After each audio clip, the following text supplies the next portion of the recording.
देखो अब ये क्या है, मास फ्रैक्शन है, सिंपल है।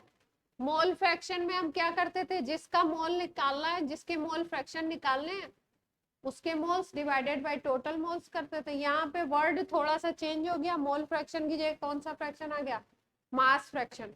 तो अगर दोनों के मासेस हमें पता है, सॉल्वेंट के और सॉल्यूट के, तो हम लोग जिसका भी मास फ्रैक्शन निकालना है उसका mass divided by total mass, solvent और सॉल्यूट का मास। या कोई ऐसा सॉल्यूशन है जिसमें 4 कंपोनेंट है, 5 कंपोनेंट है, तो किसी भी कंपोनेंट जिसका निकालना है उसका मास ऊपर रखेंगे, नीचे डिवाइडेड बाय टोटल मास करेंगे।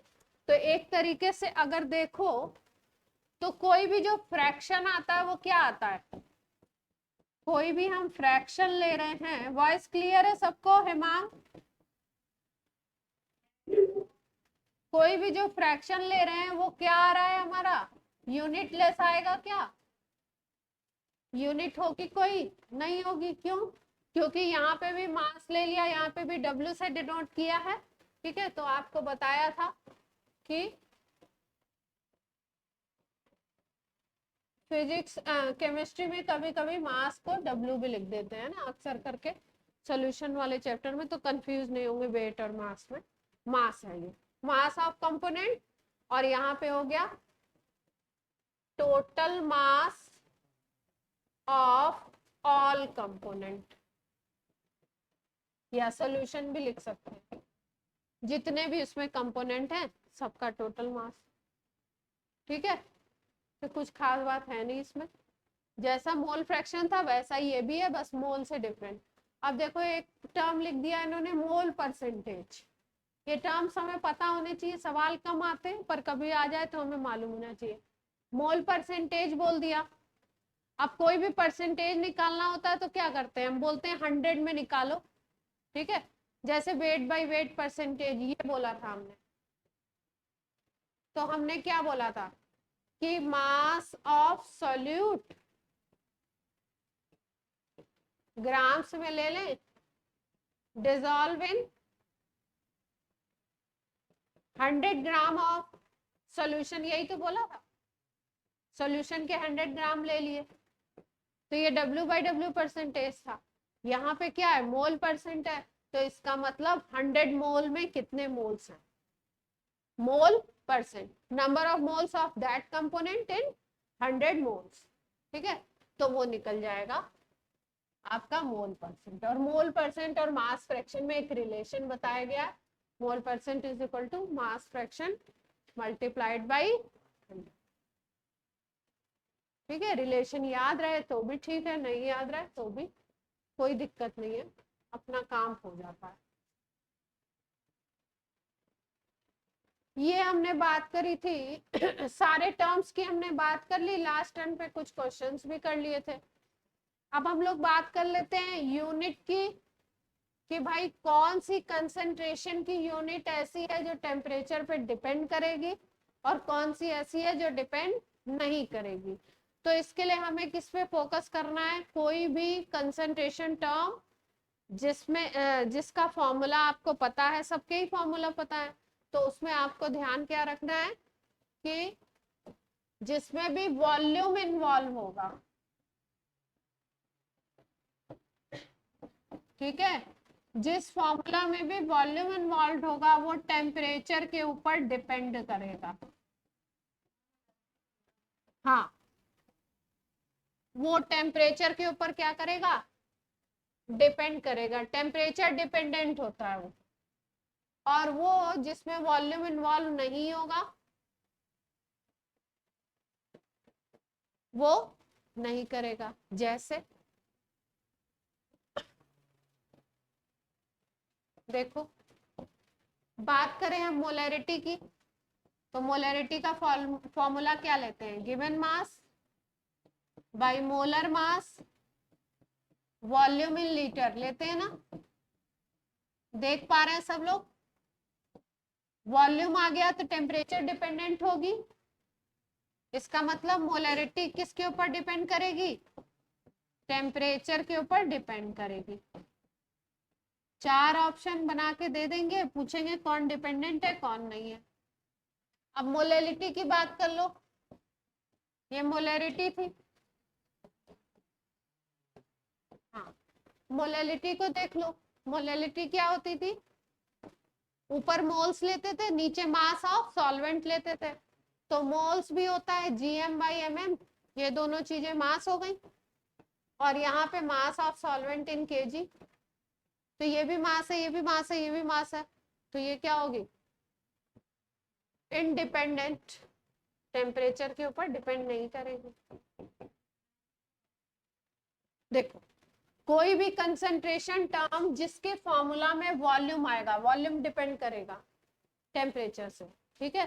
तो क्वेश्चन अगर आता है कि चार, आपको इस तरीके से क्वेश्चन बना के दिया जाता है कि which is dependent on temperature, या किसकी वैल्यू टेम्परेचर को चेंज करने से चेंज होगी, किसकी नहीं होगी, ऐसा, ठीक है। ऑप्शन आपको बना दिए, मोलैरिटी, ऑप्शन आपको बना दिए मोलैलिटी, ठीक है। ऑप्शन आपको बना दिए मास फ्रैक्शन,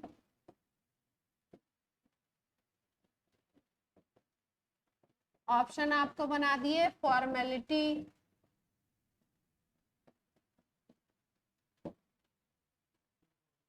हाँ नई चीज आ गई ना, ये बतानी थी इसलिए ऑप्शन में डाल दी, ठीक। तो ये जो मोलैरिटी है, इसके फॉर्मूला में वॉल्यूम आता है, इसलिए ये डिपेंड करेगा। तो पूछा गया है कौन डिपेंडेंट है, तो ये तो होगा। मोलैलिटी जो है, इसके फॉर्मूला में केवल मास आता है, तो ये डिपेंड नहीं करेगा। मास फ्रैक्शन जो है, इसमें केवल मासेस आते हैं, तो ये भी डिपेंड नहीं करेगा। फॉर्मेलिटी जो होता है, इसमें वॉल्यूम आता है, तो ये डिपेंड।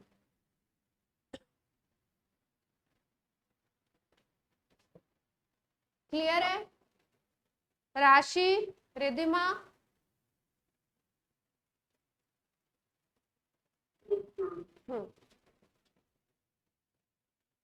हो गया।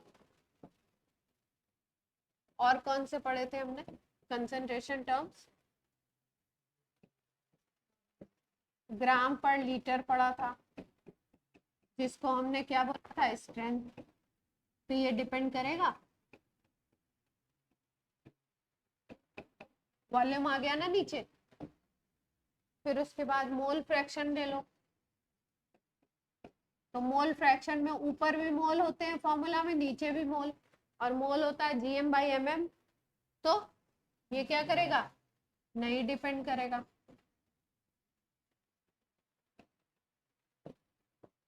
फिर कौन सी थी? और कोई यूनिट थी? PPM पढ़ा था हमने,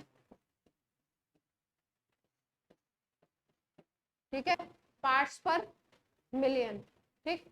पार्ट्स पर मिलियन अगर निकाल ले, और मास के डेटा लेकर के, दोनों डेटा लेके निकाल सकते हैं ना।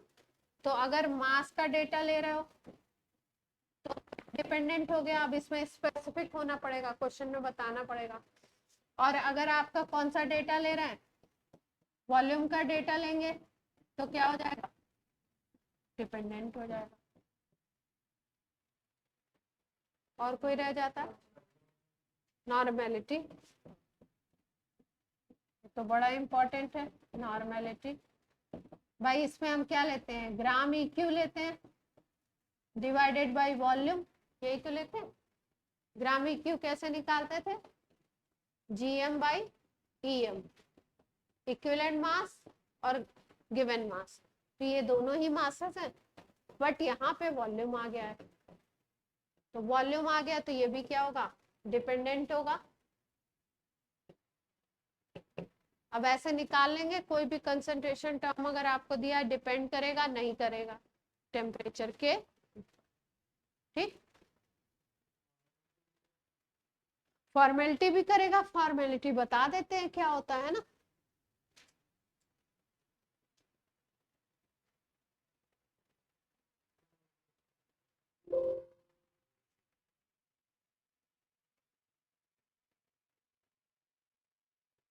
कि हमने लिखा कहाँ? अच्छा यहाँ लिख दिया। चलो, फॉर्मेलिटी बता दिया जाए तब आपको टेम्परेचर की डिपेंडेंसी तो हो गई। अब हम लोग कर लेते हैं फॉर्मेलिटी। ठीक, फॉर्मेलिटी देखो है बिल्कुल किसकी तरह, मोलरिटी की तरह।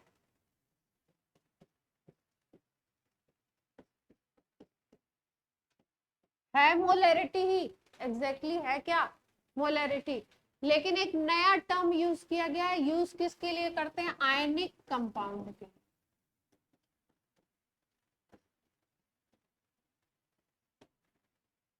किसके लिए यूज करते हैं, आयनिक कंपाउंड के लिए। तो फॉर्मेलिटी दे दे तो घबराना नहीं है, निकालना वैसे ही है जैसे मोलरिटी निकालते थे। बस फॉर्मूला क्या हो जाएगा, फॉर्मेलिटी इज इक्वल टू हो जाएगा GM given mass divided by, नीचे मोलर मास आता था ना, मोलर मास की जगह नया वर्ड यूज कर दिया फॉर्मूला मास। और यहाँ पे क्या आता था आपका, volume in litre. Molar mass की जगह डिफरेंस क्या आ गया, फॉर्मूला। एफ लिख सकते हैं। वैसे फॉर्मेलिटी को फॉर्मेलिटी लिखें तो ज्यादा अच्छा है, क्योंकि केमिस्ट्री में कैपिटल एफ जो होता है ये फैराडे नंबर होता है। ठीक है, इलेक्ट्रोलाइसिस में हम लोग पढ़ेंगे, इलेक्ट्रोकेमिस्ट्री में फैराडे नंबर। ठीक है, तो ये हो गई फॉर्मेलिटी। अब फॉर्मूला मास की बात कर रहे हैं तो किसका हो सकता है फॉर्मूला मास, जैसे NaCl ले लो, CaCl2 ले लो, ठीक है, BaOH होल ट्वाइस ले लो। ये सब कैसे कंपाउंड है, आयनिक कंपाउंड है, आयंस बनाते हैं। तो इनके लिए नया टर्म यूज किया जाता है क्या, फॉर्मूला। और फॉर्मूला मास निकालने के लिए कोई प्रोसीजर, वैसा अलग प्रोसीजर है नहीं, प्रोसेस क्या है वही सेम टू सेम है। अब आप बोलोगे कि, अब आप ऐसा कह सकते हो कि भाई जैसे हम लोग निकालते हैं यूरिया का फॉर्मूला है ना, यूरिया कोवेलेंट कंपाउंड है, यूरिया कैसा है, कोवेलेंट है। ठीक है, इसके अंदर बॉन्ड जो होते हैं वो कोवेलेंट बॉन्ड। तो फॉर्मूला होता है NH2CONH2। तो क्या करते हैं, सबके एटॉमिक मासेस को एड अप कर देते हैं। 2 इंटू नाइट्रोजन का मास, 4 इंटू हाइड्रोजन का, कार्बन का, ऑक्सीजन का, इन सबको एड अप कर देते हैं। 2 नाइट्रोजन होगा ना इसलिए कर। ठीक, ऐसे ही NaCl का निकालना है तो क्या करते हैं, NaCl का अगर फॉर्मूला मास चाहिए हमें तो Na का मास और Cl का मास ऐड कर देते हैं। अब आप पूछ सकते हैं कि Na प्लस और Cl माइनस का क्यों नहीं कर रहे हैं। ठीक है, क्यों, क्योंकि एज्यूम कर लेते हैं कि ये अप्रॉक्स इक्वल ही होगा। यहाँ पे हम Na प्लस का मास और Cl का मास नहीं लेते हैं, क्यों, Na प्लस का मतलब है कि सोडियम से एक इलेक्ट्रॉन निकल गया है, तभी तो बना Na प्लस। और Cl माइनस का क्या मतलब है, इसने एक इलेक्ट्रॉन गेन कर लिया है, तब Cl माइनस बना है। लेकिन एक इलेक्ट्रॉन का मास इतना कम होता है कि उसके आने या जाने से मास में बहुत ज्यादा चेंज नहीं आता। तो हम लोग फॉर्मूला मास एग्जैक्ट निकालो तो Na प्लस का मास मेजर करके उसको लिखना चाहिए, लेकिन हम लोग क्या करते हैं, कैलकुलेशन के इजी करने के लिए Na ही लेंगे। ठीक है, क्योंकि एक इलेक्ट्रॉन का अगर हम मास देखेंगे तो ये होता है 9.1 10⁻⁻31। कितना छोटा है देखो, 10⁻⁻31। तो इसलिए बोलते हैं इसके आने जाने से ज्यादा फर्क नहीं है, Na ही लेंगे। उसको अगर ऐड, उसको प्लस या माइनस करेंगे तो कैलकुलेशन टफ हो जाएगी। क्लियर है सबको बात,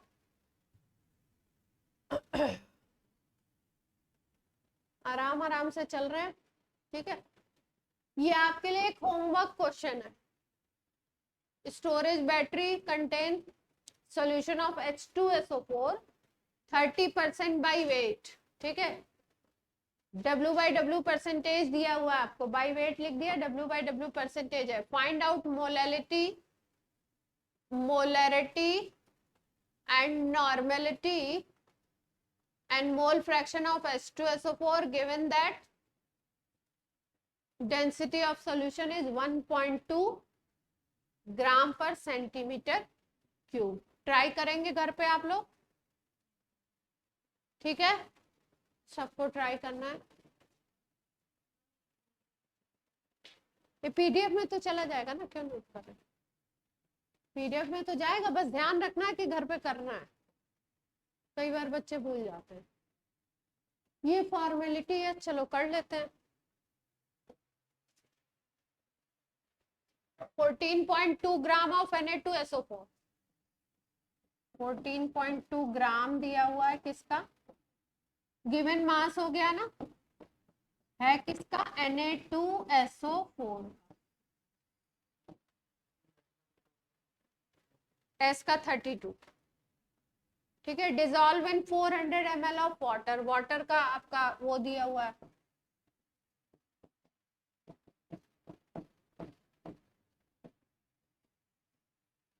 क्या निकालना है, नॉर्मेलिटी और फॉर्मेलिटी दोनों निकालनी है। स्टार्ट किया जाए।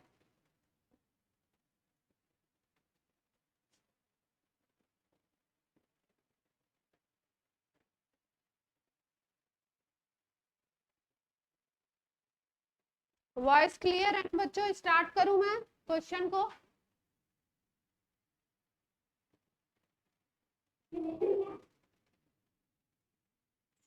देखो, फॉर्मेलिटी निकालनी है पहले, तो क्या चाहिए हमको, given mass by formula mass divided by volume of solution in litre, यही चाहिए,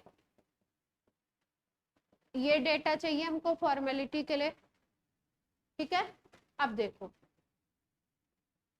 अब इस क्वेश्चन में कैच क्या है, कैच का मतलब कहाँ गलती करेगा बच्चा, और उसके हिसाब से पहला ऑप्शन वही दिया होगा, जो आप पहली गलती करोगे पहला ऑप्शन वही आंसर होगा। देखो यहाँ पे दिया हुआ है 400 ml ऑफ वाटर, वाटर का दिया है 400 ml, आपका सॉल्यूशन का नहीं दिया, देख पा रहे हैं, इसका मतलब हमारे पास सॉल्वेंट दिया है ये 400 ml, हमें क्या चाहिए, सॉल्यूशन चाहिए, सॉल्वेंट का नहीं चाहिए, किसका चाहिए वॉल्यूम, सॉल्यूशन का चाहिए। तो सॉल्यूशन का कहाँ से निकालें, अगर सॉल्यूशन का मास आ जाए और सॉल्यूशन की डेंसिटी क्वेश्चन में दी हुई है, दी है नहीं दी है, तो कैसे करेंगे। अच्छा, इसका मास गिवन है,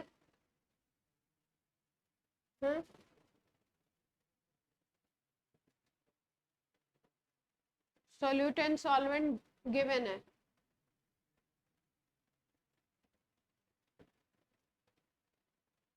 तो इससे ग्राम आ जाएंगे, वॉल्यूम तो नहीं आएगा। सॉल्यूशन की अगर डेंसिटी नहीं है, वाटर की डेंसिटी तो है हमारे पास, वाटर की डेंसिटी 1 ग्राम पर सीसी होती है ना, तो वाटर की तो डेंसिटी है, ठीक है, लेकिन हमें मास ऑफ सॉल्वेंट तो चाहिए ही नहीं, हमें तो फॉर्मेलिटी और नॉर्मेलिटी निकालनी है, तो हमें क्या चाहिए, वॉल्यूम ऑफ सॉल्यूशन चाहिए, ठीक है। तो एज्यूम करना पड़ेगा क्या कि ये वॉल्यूम ऑफ, ये क्वेश्चन कहाँ का था, PYQ का तो था नहीं, एज्यूम करें,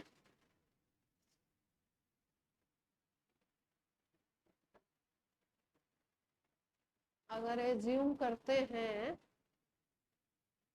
इन 400 ml ऑफ वाटर लिख दिया है ना इन्होंने, लेकिन इतना बड़ा एजम्पशन कैसे करेंगे, 14.2 तो ये हो गया, ठीक है। इसका फॉर्मूला मास निकालो ऐड करके, 142 ही आ रहा है, फॉर्मूला मास आ गया 142, ठीक है। और अगर अब हमारे पास कोई डेटा ही नहीं है, तो हमें इसको सॉल्यूशन का ही मानना पड़ेगा, जब क्वेश्चन डेटा इनसफिशिएंट है।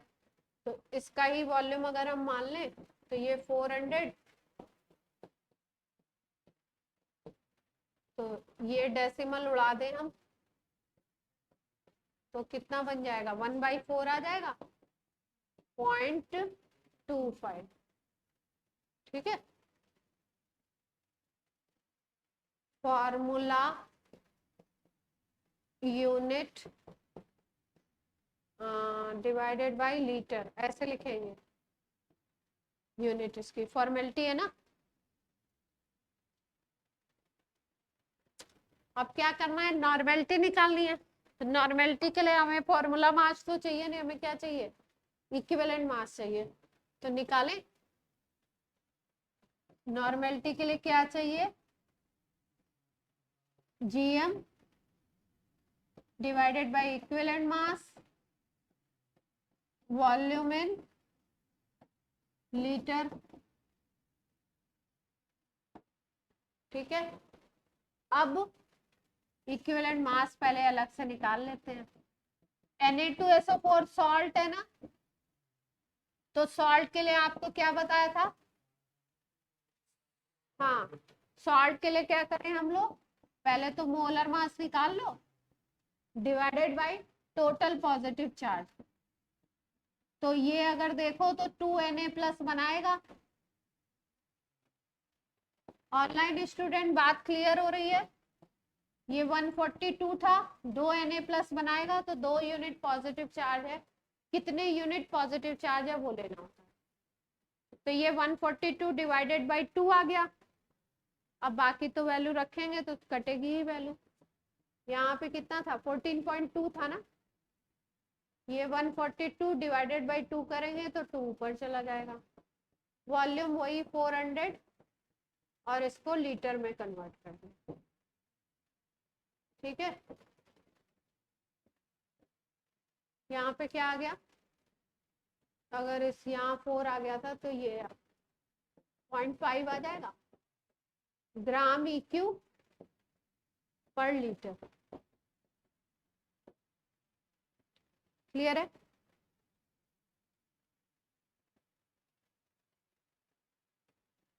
एक बार फिर से मैं देखूंगी इस क्वेश्चन को। ठीक, अभी तो हमारे 4000 वो डेसिमल उड़ा दिया था ना, 400 था ना, ऊपर का डेसिमल उड़ाया तो नीचे आ गया 4000। फिर से मैं देखूंगी जहां से क्वेश्चन उठाया था वहां पे कहीं ऐसा तो नहीं सोल्यूशन की, अगर डेंसिटी दी होगी तब हम लोग दोनों के मास को एड अप करेंगे, फिर उसके बाद क्या करेंगे, ये 14.2 दिया था और अगर 400 ml है और अगर डेंसिटी 1 है तो 400 ग्राम आएगा ये चीज, है ना।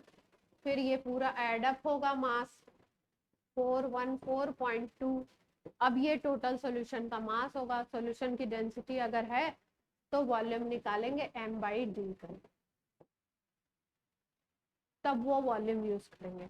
बट अगर डेटा इतना ही हमारे पास है तो फिर जो डेटा गिवन है उसके अकॉर्डिंग काम करना पड़ेगा, क्योंकि क्वेश्चन में ज्यादातर क्वेश्चन में किसी क्वेश्चन में ये नहीं लिखा होता डेटा इनसफिशिएंट, वो किताबों के क्वेश्चन में ही होता है, जो आपका ये आता है पेपर आता है उसमें नहीं, उसमें ऐसे डेटा नहीं देते।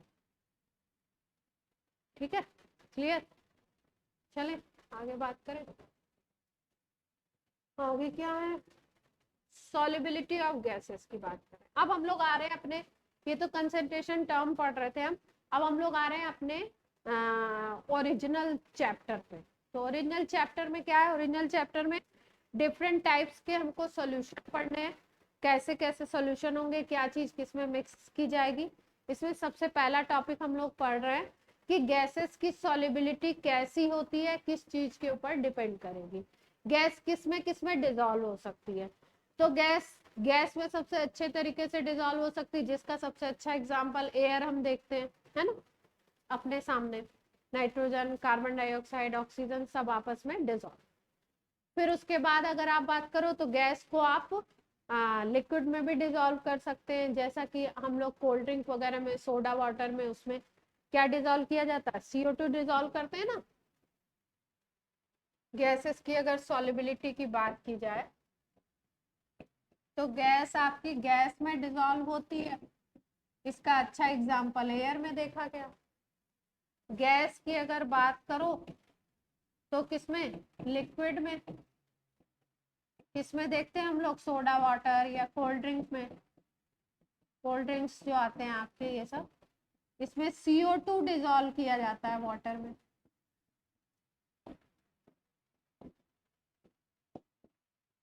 है ना। तीसरा केस अगर हम देखें, गैस को सॉलिड में डिसॉल्व करें, ठीक है। तो एक एग्जांपल आपको बताया था ऑर्गेनिक केमिस्ट्री का, हाइड्रोजनेशन। उसमें क्या करते हैं हम लोग, रिएक्शन करवाई जाती है, उसमें हाइड्रोजन गैस को पहले कैटलिस्ट के सरफेस पे एब्जॉर्ब कराते हैं। कैटलिस्ट निकल भी हो सकता है, PT भी हो सकता है, PD भी हो सकता है। इनके सरफेस पे पहले हाइड्रोजन गैस क्या होती है, एड्सॉर्ब होती है। तो ये जो एड्सॉर्ब होती है उसको हम लोग क्या कह सकते हैं, डिसोल्यूशन। जो सॉल्युबल होने का प्रोसेस होता है उसको हम लोग बोलते हैं डिसोल्यूशन प्रोसेस। इतनी बात क्लियर होती है सबको, इसमें कुछ खास बात है नहीं। अब ये जो सॉल्युबिलिटी है, इसकी हम बात कर रहे हैं कि सॉल्युबिलिटी ऑफ जो गैस है लिक्विड के अंदर, वो किसके ऊपर डिपेंड करती है। उसके लिए एक स्पेशल लॉ दिया गया है जिसको हम लोग कहते हैं हेनरी लॉ, ठीक है।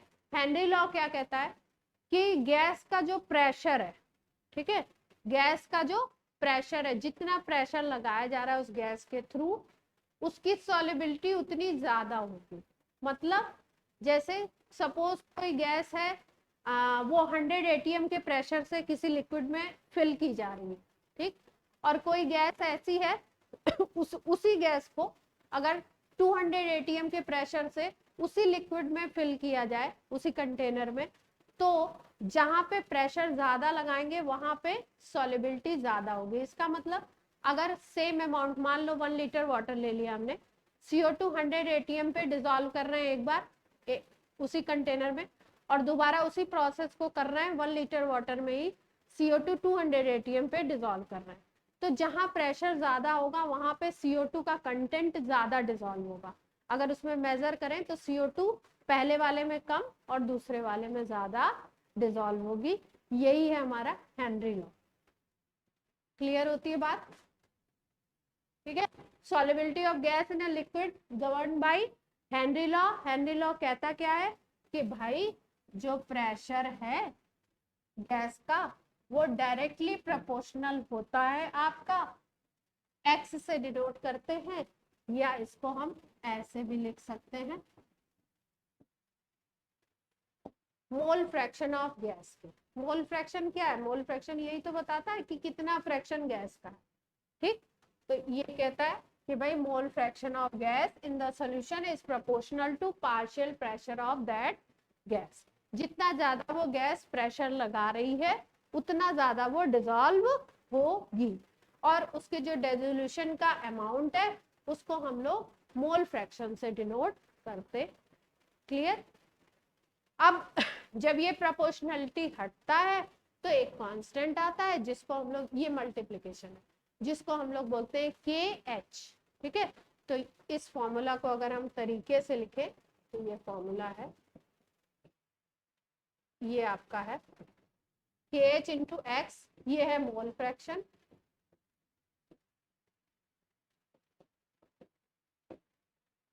KH को बोलते हैं हम हेनरी कांस्टेंट।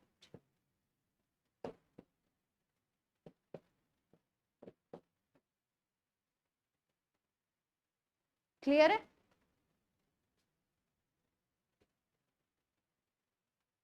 अब देखो, अगर हम लोग KH, अगर हम लोग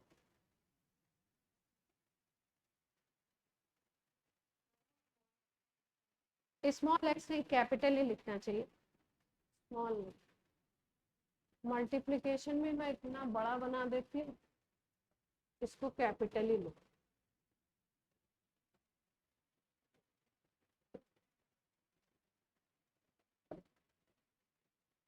कभी कभी बुक में ऐसे काई जैसा बना हुआ होता,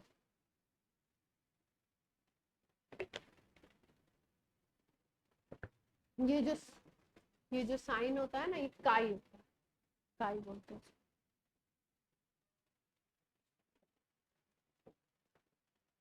तो हमें क्या पता लगा कि पार्शियल प्रेशर अगर बढ़ाओगे तो सॉल्युबिलिटी गैस के लिक्विड में बढ़ जाएगी। और उसके लिए हेनरी लॉ आ गया, हेनरी कांस्टेंट आ गया। हेनरी कांस्टेंट की अगर हमें वैल्यू निकालनी है तो कैसे निकाल सकते हैं? K H is equal to P upon X कर सकते हैं। ठीक, ये पार्शियल प्रेशर ऑफ गैस है, ये मोल फ्रैक्शन ऑफ गैस है, ये हेनरी कांस्टेंट है। ठीक, तो P इज इक्वल टू क्या याद रखेंगे? Partial pressure of gas, X क्या है? मोल फ्रैक्शन ऑफ गैस,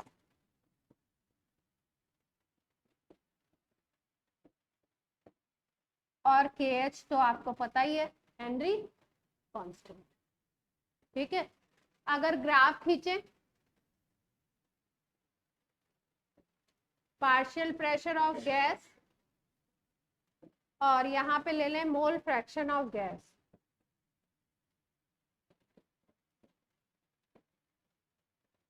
ठीक है, तो हम लोग क्या देखते हैं?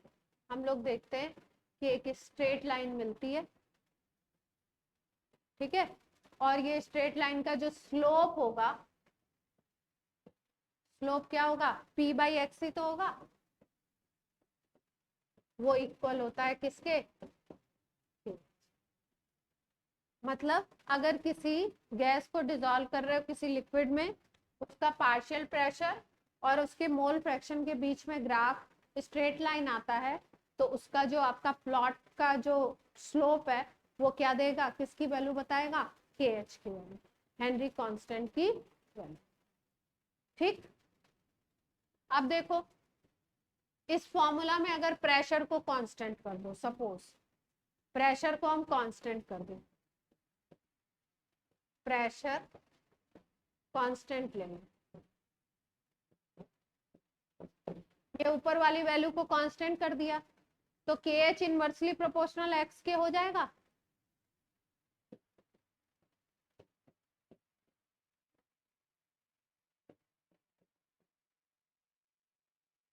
ठीक है, इसका मतलब अगर कोई गैस डिसॉल्व की जा रही है, उसका पार्शियल प्रेशर कांस्टेंट है, तो जिसके लिए के एच की वैल्यू ज्यादा होगी वो गैस ज्यादा डिसॉल्व होगी।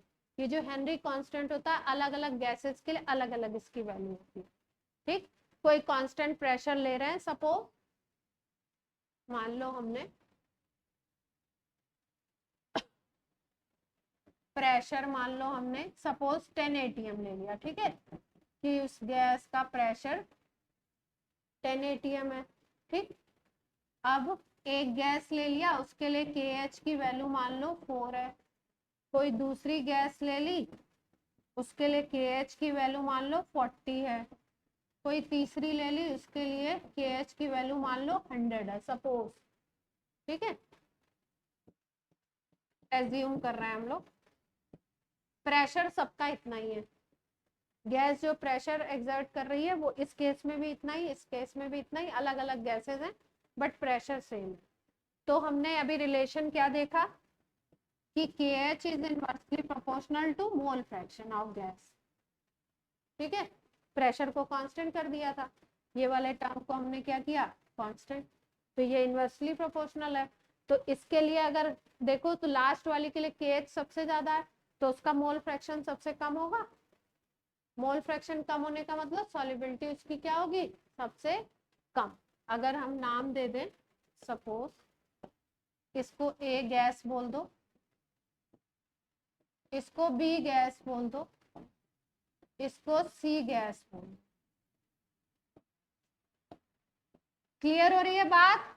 हेमांग, रिद्धिमा, राशि, 3 गैसेस ले ली, तीनों के लिए हेनरी कांस्टेंट अलग अलग वैल्यू अगर क्वेश्चन में गिवन है, आपको प्रेशर को कांस्टेंट कर रहे हैं, तो ये रिलेशन हम हेनरी कांस्टेंट वाला यूज कर सकते हैं कि K H is inversely proportional to X. तो जिसका के एच हाईएस्ट होगा उसका क्या होगा? एक्स क्या होगा? लोएस्ट होगा। एक्स मोल फ्रैक्शन है, ये डिनोट करता है किसको? सॉल्युबिलिटी को, यानी उस गैस की सॉल्युबिलिटी क्या होगी, लीस्ट होगी। ठीक, यहाँ पे KH C की सबसे ज्यादा है, तो यानी सॉल्युबिलिटी लीस्ट किसका होगा, C गैस का होगा, और हाईएस्ट करो तो किसका हो जाएगा, A का। ऐसा कोई क्वेश्चन आए तो कर लेंगे। ठीक, अभी एक क्वेश्चन आया हुआ है, यहाँ पे है नहीं, है मतलब इस पे नहीं है, इस पे है, इसी चीज को यूज कराया इन्होंने।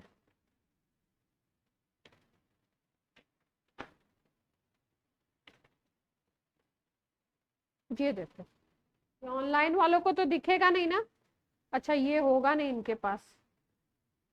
ये क्वेश्चन नंबर 5 देखो, देख पा रहे हो सब लोग,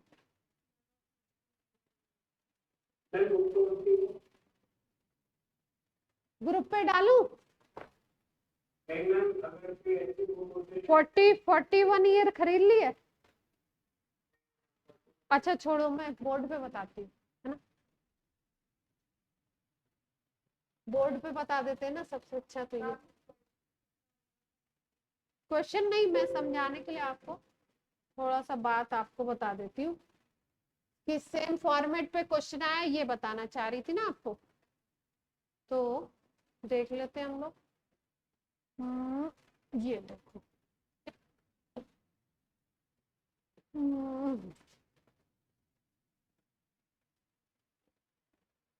देखो क्या हम पढ़ रहे हैं, उससे किस तरीके का क्वेश्चन आ रहा है वो भी हमें साथ साथ में मालूम चलते जाना चाहिए। क्या आ रहा है वो तो पता कर ही सकते हैं ना, क्या आएगा उसी के आसपास आएगा। देखो ग्राफ दे रहे हैं, ये 4 इन्होंने ग्राफ दिए, 4 कंडीशन दी हुई है क्वेश्चन में। मैं सोच रही थी बाद में कराऊंगी पर करा ही देती। Partial pressure, mole fraction of water, partial pressure है, यहाँ पे पार्शियल प्रेशर है, यहाँ पे ले रहे हैं मोल फ्रैक्शन ऑफ वाटर। ठीक है, चारों केसेस में यही है, पार्शियल प्रेशर गैस का, मोल फ्रैक्शन ऑफ वाटर। ठीक, अब देखो चीज इन्होंने क्वेश्चन में, कहानी में ट्विस्ट इन्होंने ये लाया, ग्राफ बता दिए, ग्राफ कौन से किसके होंगे ये बोल रहे हैं। 4 केसेस हैं, एक है WXYZ दी हुई है 0.5 2 35 40।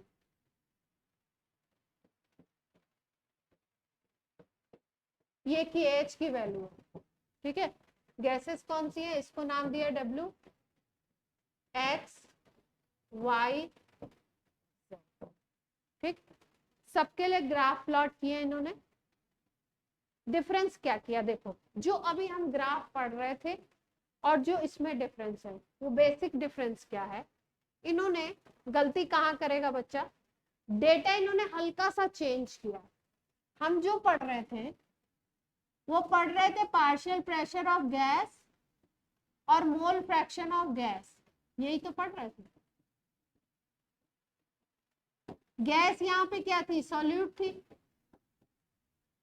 ठीक, इन्होंने पार्शियल प्रेशर ऑफ गैस लिया है, मोल फ्रैक्शन किसका कर दिया, सॉल्वेंट का कर दिया। कहानी में ट्विस्ट यहां से आ गया। ठीक, तो देखो अब जो हम कंडीशन लगा रहे थे, ये वाली, ये लगा रहे थे ना। ठीक, अब मान लो किसी गैस का मोल फ्रैक्शन 0.1 है, तो उसके सॉल्वेंट का अगर निकालोगे तो 0.9 आएगा। ठीक, अगर किसी गैस का मोल फ्रैक्शन 0.5 0.4 कर देते हैं, मोल फ्रैक्शन बढ़ा रहे हैं, तो अब सॉल्वेंट का कम होता जाएगा,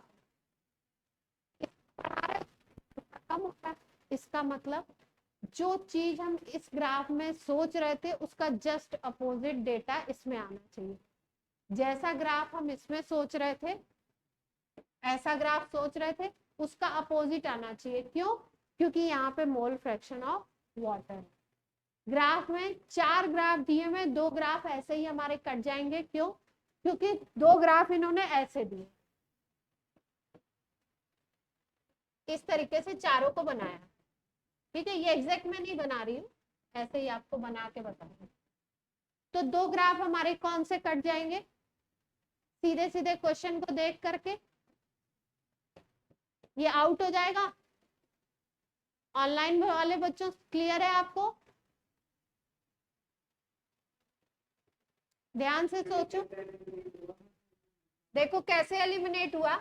देखो, जब पार्शियल प्रेशर ऑफ गैस और यहाँ पे मोल फ्रैक्शन ऑफ गैस ले रहे थे तो ग्राफ ऐसे जा रहा था। ठीक, अब यहाँ पे मोल फ्रैक्शन ऑफ सॉल्वेंट ले लिया हमने, वाटर का ले लिया, गैस का नहीं लिया। ठीक है, जैसे जैसे इसका गैस का बढ़ता है मोल फ्रैक्शन, वैसे वैसे सॉल्वेंट का कम होता है। मतलब दोनों एक दूसरे के अपोजिट चलते हैं। मोटी मोटी बात ये समझो। देखो बेटा,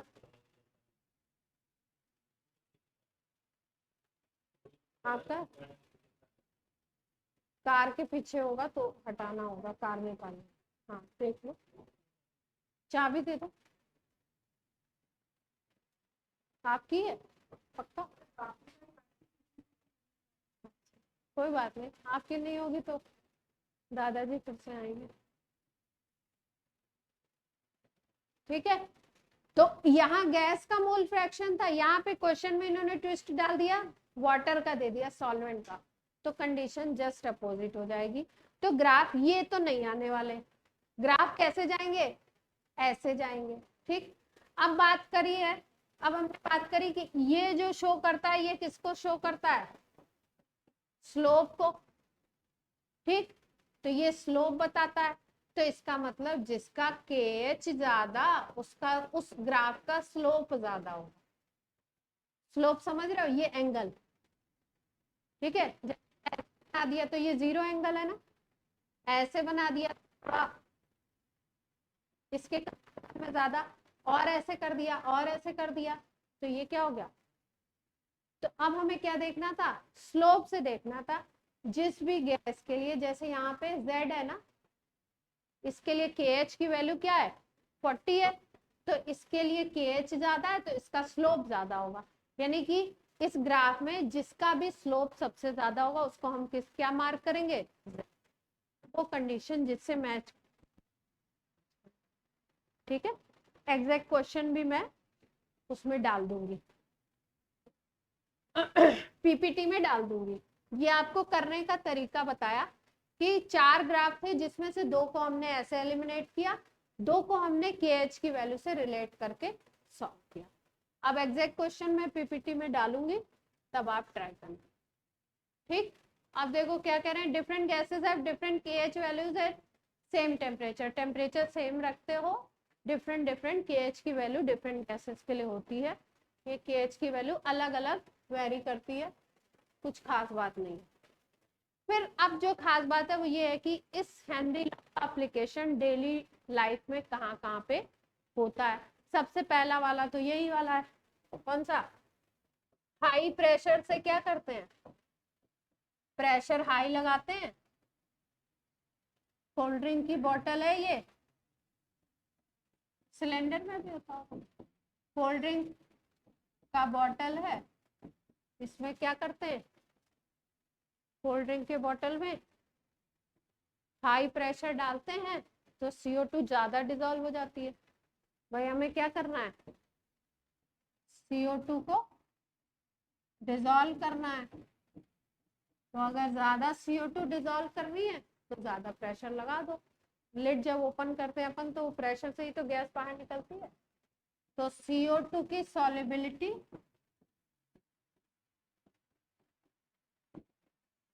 किसके ऊपर डिपेंड करती है, partial pressure of gas. Clear है ये एग्जांपल? अब देखो, अब एक कंडीशन होती है जिसको हम लोग बोलते हैं बेंड्स।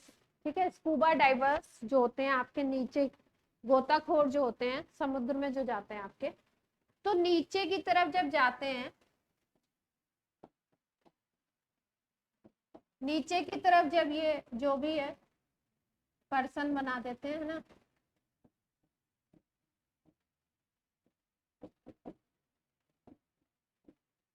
जितना नीचे जाएगा उतना क्या होगा, प्रेशर इंक्रीज करेगा।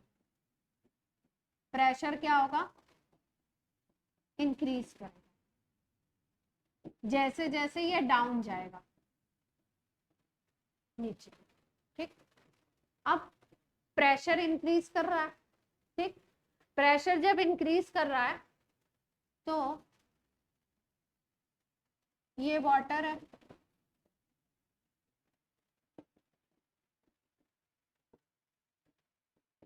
वाटर में क्या है, ऑक्सीजन।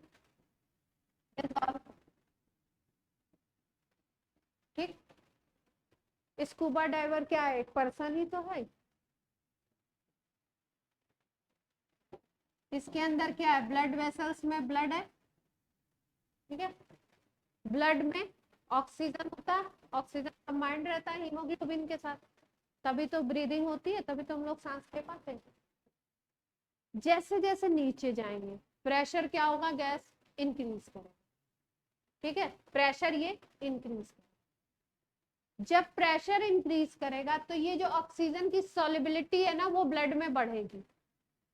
तो P इंक्रीज कर रहा है तो solubility of O2 in blood increases.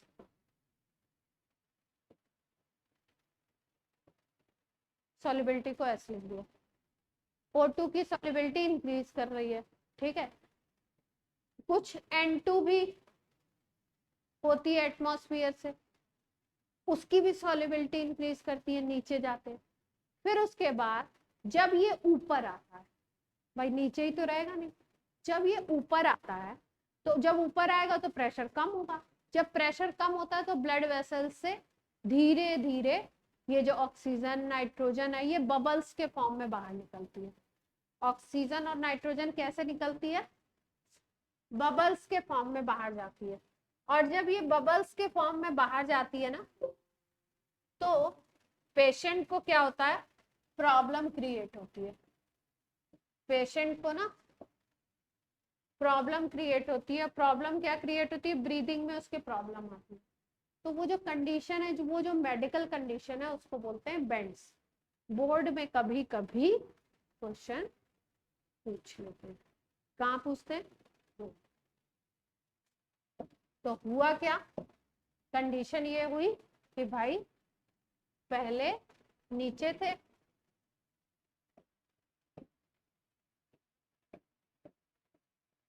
ये नीचे था आपका।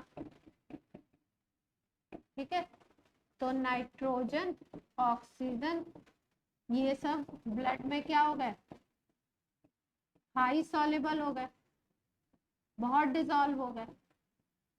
ठीक, फिर ये स्कूबा डाइवर कहाँ गया, ऊपर। जब सरफेस की तरफ आना शुरू होगा ऊपर आएगा, ये पर्सन जो भी है ये ऊपर आ रहा है।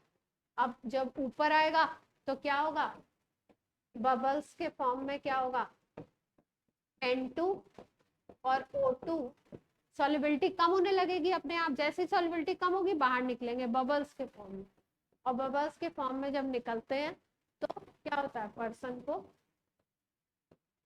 प्रॉब्लम आती है, हेल्थ प्रॉब्लम आती है। और उस हेल्थ कंडीशन को बोलते हैं क्या, बेंड्स। बोलते हैं कि स्कूबा डाइवर को क्या आ रहा है, बेंड्स आ रहे हैं, बेंड्स की प्रॉब्लम। क्लियर। दूसरा इसका जस्ट अपोजिट होता है।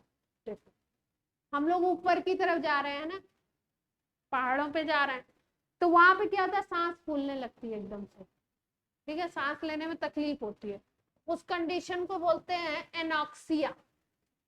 क्या नाम दिया गया है, एनॉक्सिया। इसमें क्या होता है, ऑक्सीजन कम होने लगती है। भाई ऊपर जा रहे हो आप, ऊपर की तरफ जा रहे हैं, यहाँ पे थे।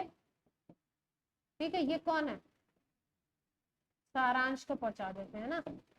अब ये सारांश कहाँ पहुंच गया, सारांश कहाँ पहुंच गया, हिमालय पे पहुंच गया। ठीक है, ऊपर चलेगा। अब क्या होगा, ऑक्सीजन की सॉल्युबिलिटी क्या होगी, डिक्रीज करेगी, कम सॉल्युबल होगा ऑक्सीजन ब्लड में, तो ऑक्सीजन क्या होगा, कमी लगेगी आपको, तो ऑक्सीजन की कमी की वजह से वीकनेस आएगी। और ये जो वीकनेस की कंडीशन है, जैसे ही ऑक्सीजन गया, अभी कोरोना में क्या हो रहा था, सारा खेल ऑक्सीजन का चल रहा था, ऑक्सीजन गया, आदमी गया। ठीक है, तो ये इसकी जैसे ही कमी होती है क्या होता है, तुरंत ये ब्रेन को सप्लाई, पहले और ऑर्गन्स को ब्रेन को सप्लाई मिलना, और ऑर्गन जो होते हैं वो थोड़ा काम चला लेते हैं, ब्रेन को जैसे ही सप्लाई मिलना कम होती है, फिर चालू हो जाता है, क्या चालू होता है, कुछ थिंकिंग पावर कम होने लगेगी, किसी चीज का इल्यूजन होने लगेगा, है कुछ लगेगा कुछ ऐसा, और फिर उसके बाद मामला क्या होता है, गायब हो जाता है। तो ये जो वीकनेस की कंडीशन है, जिसमें थिंकिंग प्रोसेस में प्रॉब्लम आने लगती है, उसको हम बोलते हैं क्या, एनॉक्सिया। तो दो कंडीशन हमने, दो मेडिकल कंडीशन देखी हेनरी लॉ के एप्लीकेशन में, एक एनॉक्सिया और एक क्या था, बेंड था। बेंड में नीचे आ गए थे तो ज्यादा डिसॉल्व हो गया, जो बबल्स के फॉर्म में जब निकलने लगा तो प्रॉब्लम होने लगी। ठीक है, जैसे कभी कभी होता है ना, बोलते हैं किसी चीज को आप अमाउंट से ज्यादा किसी भी चीज को कंज्यूम कर लो तो वो क्या होता है, उस समय भले आप कंज्यूम कर लो, बाद में वो कहीं ना कहीं जा करके प्रॉब्लम करता है। तो ये जब नीचे गए तो इनको मिल गई खूब ऑक्सीजन, डिजॉल्व हो गई, बल्ले बल्ले हो गई, उसके साथ साथ नाइट्रोजन भी डिजॉल्व हो गई। अब नाइट्रोजन जब ऊपर जाके बबल्स में निकली तो फिर खराब हो गया मामला। ठीक, तो भाई अच्छा ये समझ लेते हैं, टेम्परेचर बढ़ाएंगे, अगर इंक्रीज करते हैं टेम्परेचर तो गैस की सॉल्युबिलिटी लिक्विड में कैसे डिक्रीज करती है। ठीक है, थोड़ा सा प्रोसेस को समझते हैं। ये लिक्विड है, ठीक है, अब इसमें कौन डिजॉल्व हो गया, ये मान लो ये लिक्विड के पार्टिकल्स थे,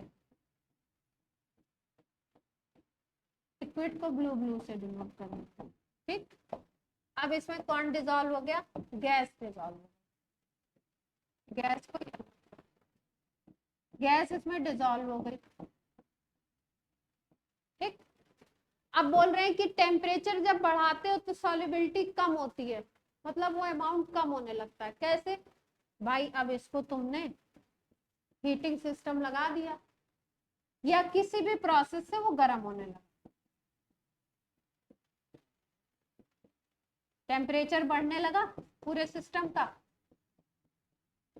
टेम्परेचर जब बढ़ेगा तो क्या होगा, लिक्विड के मॉलिक्यूल्स भी ऊपर जाएंगे सरफेस पे, और गैस के भी जाएंगे, दोनों के जाएंगे ना,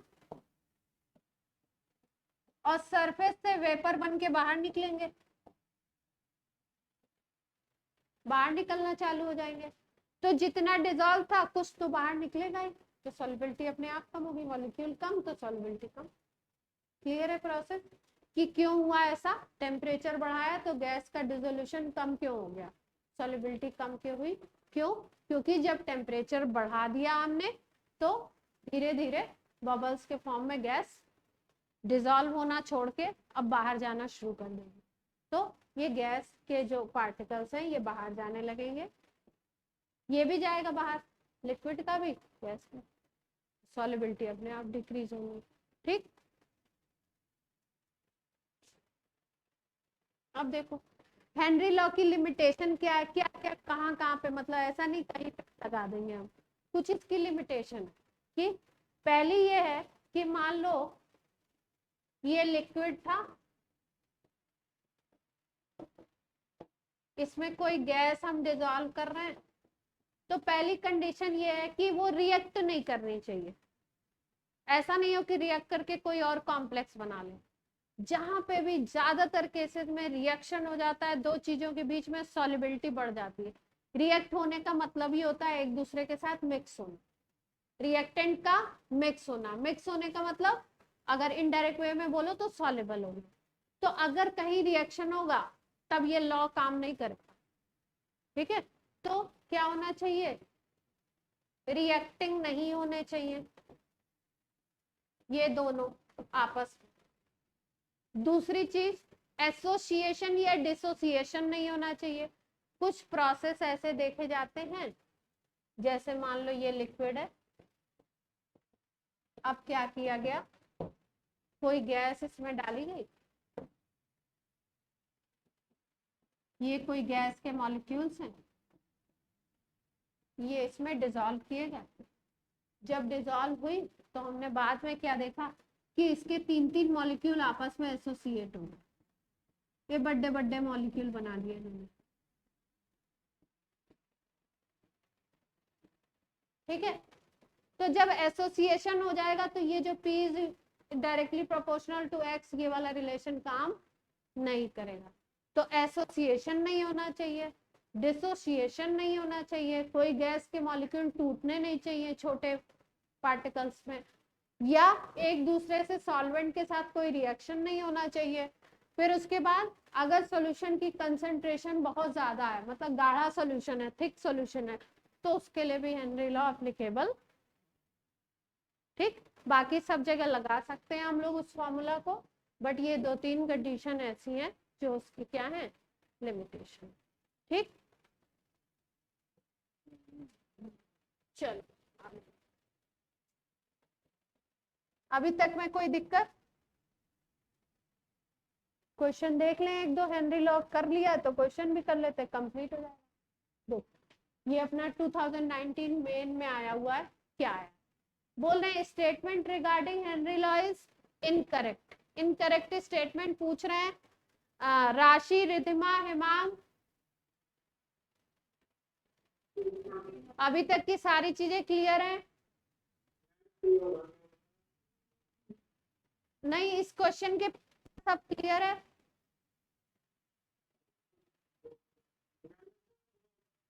इसका सी है क्या, देखो पढ़ते हैं। पहला स्टेटमेंट है different gases have different KH values at same temperature. ये स्टेटमेंट अभी अभी मैंने बताया, टेम्परेचर सेम हो तो अलग अलग गैसेस के लिए केएच की वैल्यू, हेनरी कांस्टेंट की वैल्यू अलग अलग होती है। तो ये तो करेक्ट है।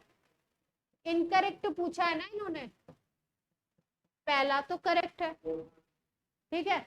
दूसरा देखते हैं, higher value of KH at given pressure higher is the solubility of gas in a liquid.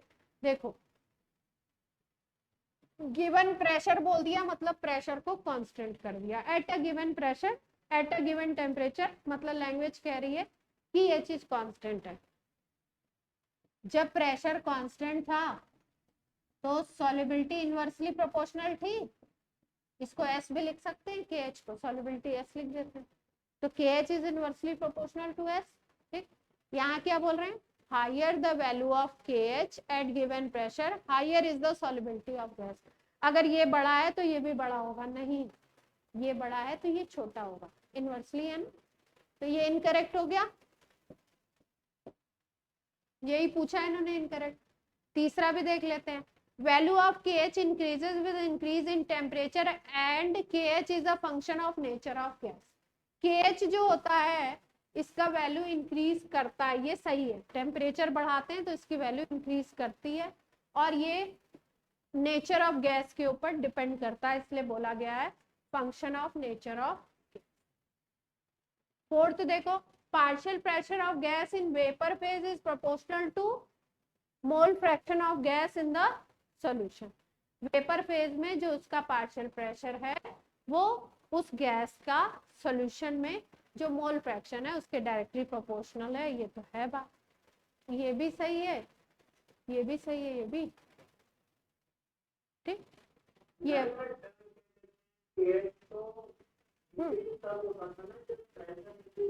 नहीं, केएच इसके साथ भी इंक्रीज करता है, टेम्परेचर के साथ भी, ठीक है। वो हमने एट ए गिवन टेम्परेचर लिया था। KH इसके साथ भी इंक्रीज करता है। अब देखो एक और डाला है मैंने शायद क्वेश्चन, अरे यार ये क्या डाल दिया मैंने टैब पे लिखा था तो बहुत छोटा छोटा था, ये बहुत बड़ा दिख रहा है। क्वेश्चन पढ़ पा रहे हैं? आई होप पढ़ पा रहे होंगे सब लोग, बहुत बड़ा लिखा हुआ है। Henry law constant for solubility of N2 gas in water is at 298 K is 1 into 10 raised to power minus 5 ATM। क्या KH की वैल्यू दी हुई है, फिर मोल fraction of N2 in air is 0.8, air में N2 का मोल फ्रैक्शन 0.8 है। फिर बोल रहे हैं number of moles of N2 from air dissolve in 10 moles of water of 298 Kelvin and 5 atm pressure is। पहले तो क्वेश्चन की लैंग्वेज से निकालें कि समझें कि बताना क्या है। ये समझ में आ रहा है क्या बताना है?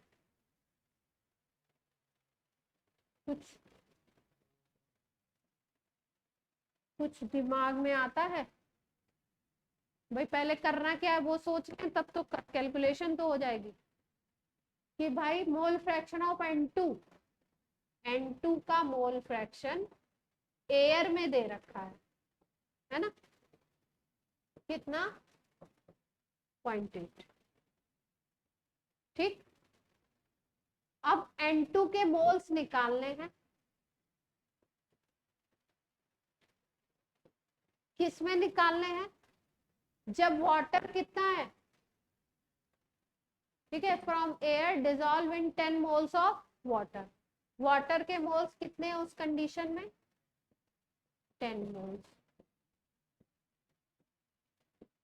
ठीक, और लास्ट कंडीशन दी हुई है, टेम्परेचर तो 298 केल्विन है, प्रेशर कितना दिया हुआ है, टोटल प्रेशर 5 atm।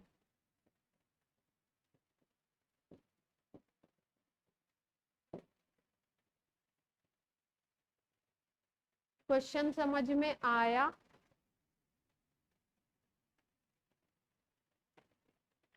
करना क्या है?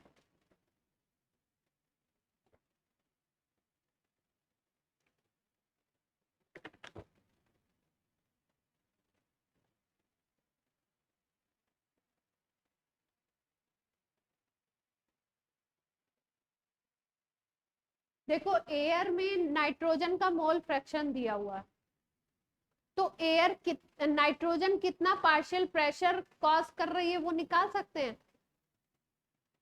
टोटल प्रेशर ये है। देखो कोई भी अगर ऐसी कंडीशन है जिसमें आपको टोटल प्रेशर पता है 5 atm, ठीक, और उस जो टोटल प्रेशर एयर क्रिएट कर रही है उस प्रेशर में कितना नाइट्रोजन गैस है उसका मोल फ्रैक्शन पता है, तो नाइट्रोजन का हम लोग पार्शियल प्रेशर निकाल सकते हैं। तो अगर हम निकालना चाहें पार्शियल प्रेशर ऑफ नाइट्रोजन, तो नाइट्रोजन का अगर हमें पार्शियल प्रेशर चाहिए तो हमें जिसका भी पार्शियल प्रेशर चाहिए उसका मोल फ्रैक्शन पता हो, मल्टीप्लाइड बाय टोटल प्रेशर हम कर दें।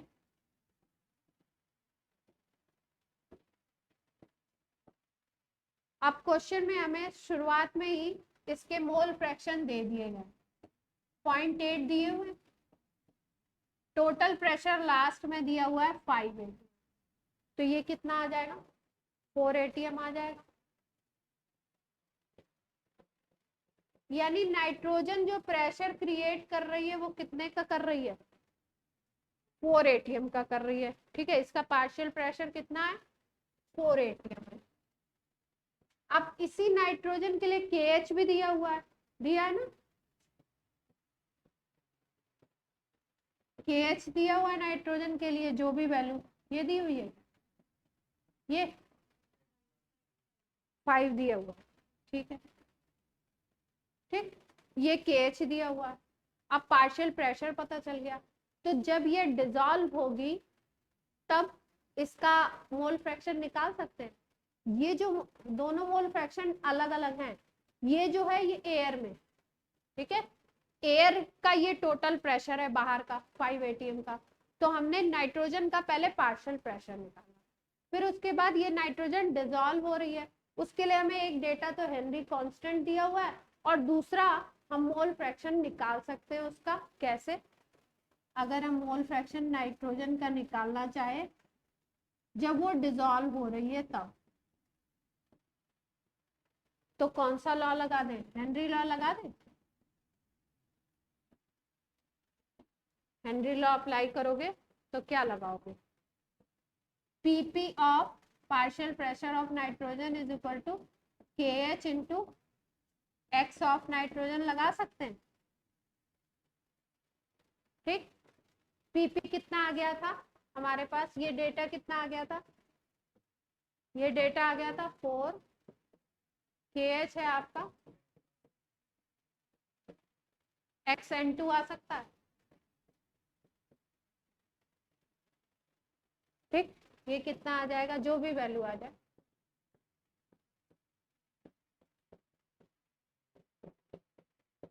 -5 आ जाएगा। ये मोल फ्रैक्शन आ गया किसका? नाइट्रोजन का डिसॉल्व स्टेट में। क्वेश्चन में पूछा क्या गया, देखते हैं।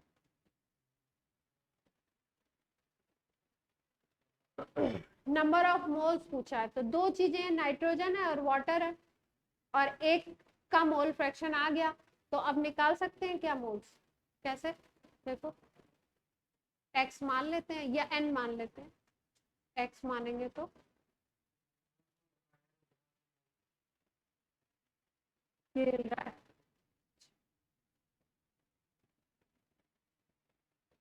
चलो भाई, अब क्या करना है? मोल fraction of N2 in dissolved phase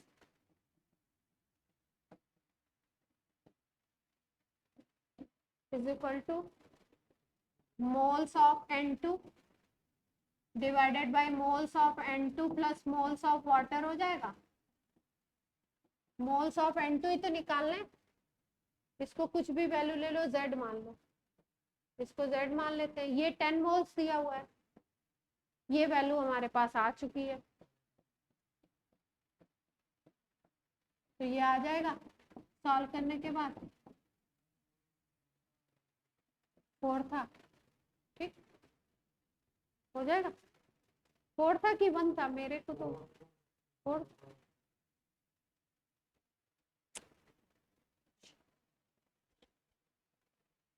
ठीक, सॉल्व कर लेंगे, अब जेड की वैल्यू निकल जाएगी। क्लियर यहाँ तक की कहानी?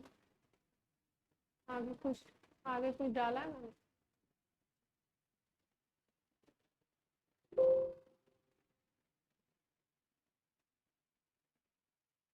आज हेनरी लॉ और कुछ है?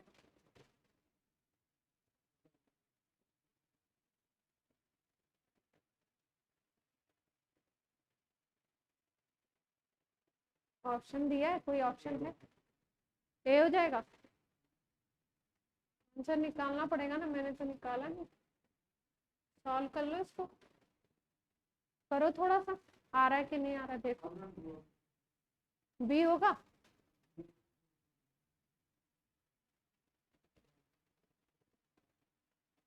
कहाँ लिखा है डी? बी। हाँ, कहाँ देखो ना, तुम कहाँ सो रहे हो? हैं हेमान, ऐसे करोगे? मेरी बेइज्जती कराओगे क्या? सामने बैठ के सो रहे हो हैं? सॉल्व करो बेटा आप लोग। मेरी आवाज बहुत तेज तो नहीं आती है ऑनलाइन वाले बच्चों?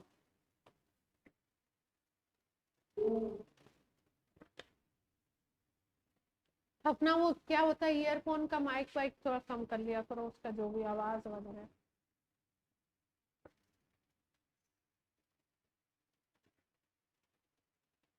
मेरी बेटी कहती है मम्मा आप बहुत तेज चिल्लाते हो, आपकी आवाज बहुत तेज है।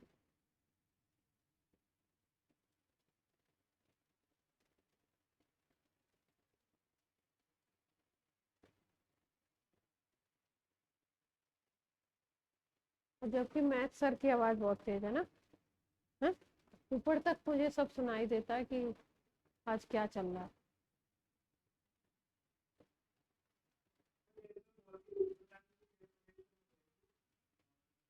नहीं हो रही है तो क्या करें फिर, वैल्यू रख रख के सॉल्व कर लें। जब ऐसा नहीं होता है तो वैल्यू रखनी पड़ती है। क्यों, क्या कहते हो, उठपटांग हो गई, कोई डेटा तो नहीं गड़बड़ हो गया?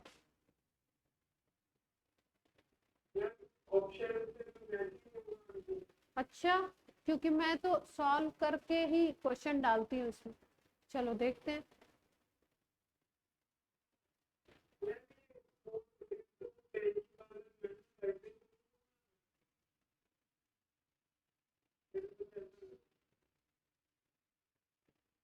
एक सेकेंड, क्या कह रहे हैं बच्चा जी?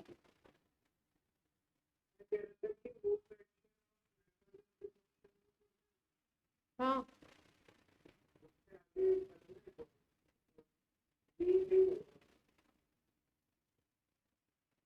तो मोल्स पूछे गए ना, तो करना तो है ही, क्वेश्चन की लैंग्वेज तो पढ़ो। देखो क्या पूछ रहे हैं, the number of moles of N2 from air dissolve in 10 moles of water. Moles पूछ रहे हैं ना, तो करना तो है ही, मोल फ्रैक्शन नहीं पूछ रहे हैं कि जब वाटर में डिजॉल्व हो रहा है तो मोल फ्रैक्शन कितना है, वो तो हमने निकाल लिया यहाँ पे, है ना। अब आपको क्या निकालना है, मोल्स निकालने हैं। तो क्या हो नहीं रहा है, वैल्यू रखा जाए, वैल्यू रखने से भी नहीं हो रहा, करें? अच्छा भाई, जेड की वैल्यू, पहली वैल्यू रखें 4 × 10⁻⁻⁴ रखें। चलो भाई, क्या है,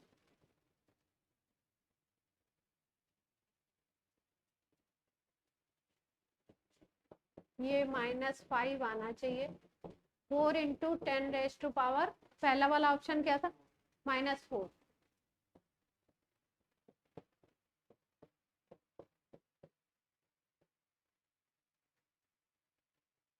अब ये -5 लाना है,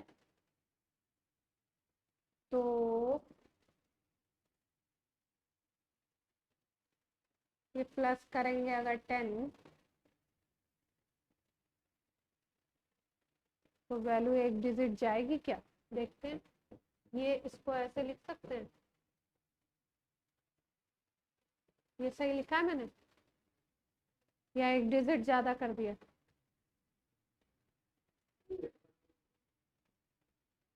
कुछ कह रहे हो, लिखा सही है, तो ये हो जाएगा, और यहाँ पे 10 का प्लस कर दो, ठीक है। कैलकुलेट करो, ये आएगा क्या, बहुत भयंकर कैलकुलेशन है ना, भयंकर कैलकुलेशन हो रही है ना। अगर इसको 4, 1 2 3 4 5, 5 ज्यादा कर दिया हमने, ये 4 यहाँ पे आएगा, ये 4 यहाँ पे आएगा, ठीक है। तो 4 × 10⁻⁻⁴ कर लो, और 4/10 कर दो, बहुत भयंकर कैलकुलेशन है ये तो। अब ये क्या आएगा, ये तो 0.4 आएगी, तो 4 × 10⁻⁻⁵ आ जाएगा क्या, अप्रॉक्सी। 10 से अगर डिवाइड करोगे तो 0.4 अप्रॉक्स कर सकते हो, अप्रॉक्स ले लो, ये छोटी वैल्यू है बहुत, तो ये 0.4 आ सकता है अप्रॉक्स में, ठीक। और भी ऑप्शन देख लेते हैं, और कोई भी तो नहीं बहुत क्लोज है ऐसे। ये देखो क्या हिल रहा है यहाँ पे,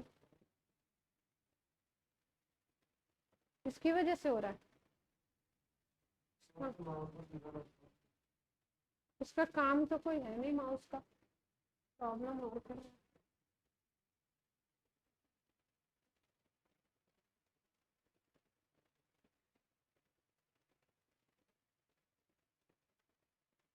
ये रखेंगे तो और वैल्यू बड़ी छोटी हो जाएगी, है ना। वैल्यू भी खूब क्लोज क्लोज दी हुई है, एक एक ये देखो दो दी हुई है, तो अपना अप्रोक्सी में वही बनेगा पहला वाला। इसका ईयर लिखा है, ईयर नहीं लिखा है ना।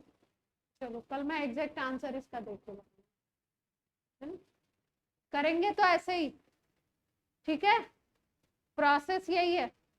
तो क्लियर हो गया हैंडल। अब हम लोग नेक्स्ट टर्न पे करेंगे, क्या करेंगे, नेक्स्ट टर्न पे हम करेंगे राउल्ट्स लॉ करेंगे, और दो तीन चीजें और करेंगे, है ना। ठीक हो रहा है, क्लियर हो रहा है। क्वेश्चन समझ में आ रहे हैं। दो तीन क्वेश्चन और मैंने रखे थे, चलो कोई नहीं, बाद में करेंगे हम लोग।